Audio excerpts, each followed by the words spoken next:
লাল শক্তি news পরিবার গভীরভাবে শোকাহত এবং মর্মাহত।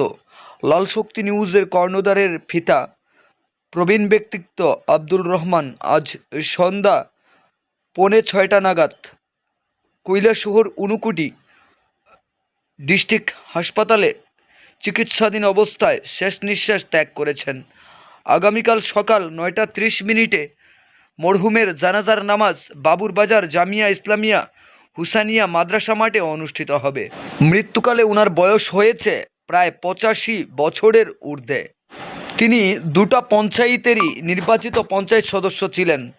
প্রথমে শ্রীনাথপুর, তারপরে যুবরাজনগর। একসময় যুবরাজনগর গ্রাম পঞ্চায়েতের উপপ্রধানের দায়িত্বও ছিলেন পরপর 10 বছর।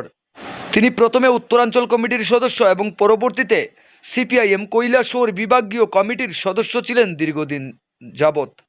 পরবর্তীতে তিনি হৃদরোগে আক্রান্ত হয়ে প্রথমবার স্ট্রোক করার পর তিনি বিভাগীয় কমিটি থেকে অব্যাহতি নেন এবং পরপর তিনি দুবার আরও স্ট্রোক করেছেন। তারপর তিনি পার্টির কাজ বাড়িতে বসেই তিনি পার্টির খোঁজখবর নিতেন এবং পার্টির সাথে যুক্ত ছিলেন আজীবন আমৃত্যু অবধি। উনি বাড়িতে অসুস্থ থাকা অবস্থায় বেশ কয়েকবার সিপিআইএমের কৈলাসহর বিভাগীয় নেতৃত্বরা বাড়িতে এসে উনার শারীরিক অবস্থার খোঁজখবর নেন এবং উনার সাথে কথোপকথন করেন সিপিআইএমের নেতৃত্বরা।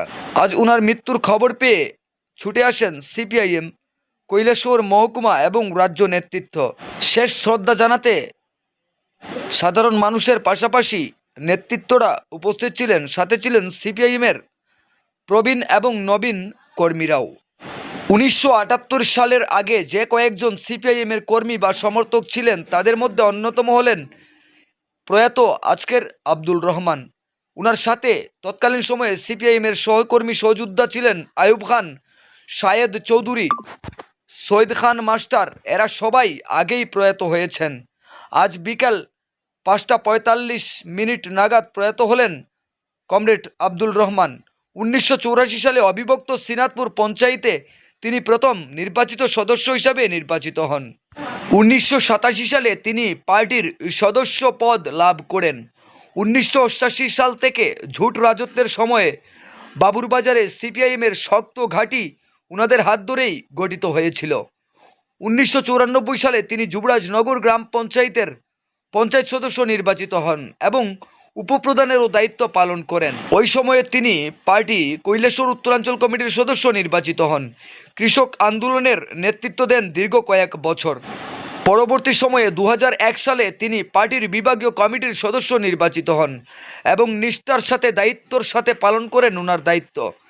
2012 সালে প্রথম তিনি হৃদরোগে আক্রান্ত হওয়ার পর পার্টির মহকুমা কমিটি থেকে অব্যাহতি নেন। শারীরিক অসুস্থতার জন্য 2019 সাল থেকে পার্টির সদস্য পদ থেকে অব্যাহতি নেন, কিন্তু অসুস্থ অবস্থায়ও পার্টির খোঁজখবর রাখতেন নিয়মিত।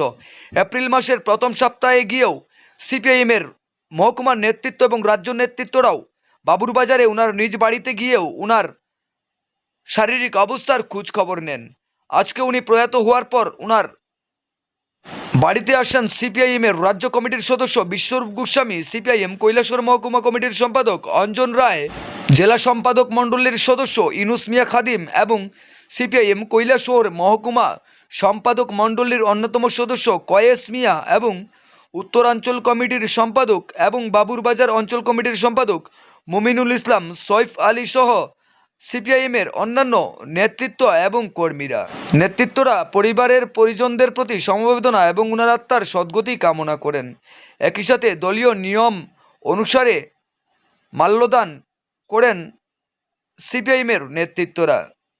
আমরা আবারও বলছি, যেহেতু লাল শক্তি নিউজ কর্ণধারের পিতা প্রয়াত হয়েছেন, সে কারণে লাল শক্তি নিউজ পরিবার গভীরভাবে শোকাহত এবং মর্মাহত।